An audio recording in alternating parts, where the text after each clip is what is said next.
सोमवार को कच्चे तेल की कीमतों में बड़ी गिरावट देखी गई है। इसकी वजह अमेरिका और ईरान के बीच आखिर के 2 दिनों यानी शनिवार रविवार में कोई नया हमला न होना है। इससे उम्मीद बनी है कि कूटनीति से मिडिल ईस्ट में तनाव कम हो सकता है और हॉर्मुज स्ट्रेट से तेल की शिपिंग फिर से शुरू हो सकती है।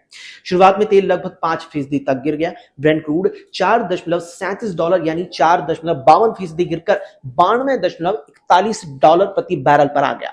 अमेरिकी WTI क्रूड भी $4.30 गिरकर यानी करीब 4.81% गिरकर $85 प्रति बैरल पर कारोबार कर रहा है। लगातार 3 हफ्ते बढ़ने के बाद अब दोनों तेल एक हफ्ते के सबसे निचले स्तर पर है। सितंबर वाले ब्रेंट कॉन्ट्रैक्ट में 4.9% की गिरावट आई और वो $92 पर पहुंच गया है। वहीं सितंबर वाला अमेरिकी क्रूड भी 5.5% गिरकर लगभग $84.34 पर आ गया। पिछले 2 दिनों से अमेरिका और ईरान फारस की खाड़ी में कोई नया सैन्य हमला नहीं कर रही हैं। 2 हफ्ते तक हमलों के बाद अब थोड़ा ठहराव आ गया। अमेरिका के राजदूत माइक वॉल्स ने कहा कि राष्ट्रपति डोनाल्ड ट्रंप के कूटनीति के लिए समय देने के लिए हमने हमले रोक दिए हैं। हमें एक्सपर्ट्स का यही मानना है कि अगर 14 सूत्रीय समझौते पर बात बनती है तो हॉर्मुज स्ट्रेट पर स्थिति साफ हो सकती है और तनाव भी कम हो सकता है। हाल में मिडिल ईस्ट में बढ़ते टकराव की वजह से ब्रेंट ट्रेड $102 तक पहुंच गया था। ये मई के बाद का सबसे ऊंचा स्तर था।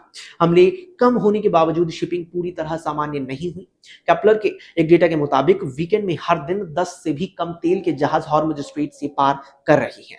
लाल सागर में यमन के हूती विद्रोहियों के हमले की वजह से लाल बब मंडेब स्ट्रेट में भी जहाजों की आवाजाही कम है। दुनिया का करीब 20% कच्चा तेल हॉर्मुज स्ट्रेट से ही गुजरता है। फरवरी में अमेरिका और इजराइल के हमलों के बाद से ये रास्ता तेल बाजार के लिए सबसे अहम मुद्दा बन गया।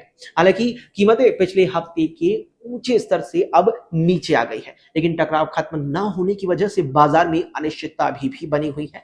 यानी पिछले हफ्ते जो अभी का शनिवार और रविवार गुजरा है, इन 2 दिनों में ना ही अमेरिका ने ईरान के किसी भी ठिकाने पर हमला किया और ना ही ईरान के अपने पड़ोसी देशों में मौजूद अमेरिका के किसी भी सैन्य ठिकाने पर हमला किया है। इसी के चलते पिछले 2 दिनों में यहां कच्चे तेल की कीमतों में हर स्तर पर गिरावट देखी गई है। अगर ये स्थिति बनी रहती है, अगर दोनों देश लंबे वक्त तक अब एक दूसरे पर हमला नहीं करते, तो निश्चित ही यहां पर कच्चे तेल में और भी ज्यादा गिरावटें आएंगी, वैश्विक स्तर पर भी असर पड़ेगा और हॉर्मुज स्ट्रेट से गुजरने वाले जो जहाज हैं तेल के, खास तौर पर उनकी भी आवाजाही बढ़ जाएगी। लेकिन अगर एक बार फिर से दोनों ही देश एक दूसरे पर हमले करने शुरू कर देते हैं, मिसाइलें, ड्रोन और बमबारी शुरू कर देते हैं, तो निश्चित ही हॉर्मुज स्ट्रेट से जो सीमित संख्या में यहां जहाज गुजर रही हैं, उन पे भी एक प्रकार से पाबंदी लग जाएगी और एक बार फिर से वैश्विक स्तर पर कच्चे तेल की कीमतें बढ़ जाएंगी। अब देखना होगा कि 2 दिन की रुकावट के बाद क्या दोनों ही देश सामने एक बार फिर आकर मेज पर बैठकर बातचीत करेंगे और युद्ध विराम पर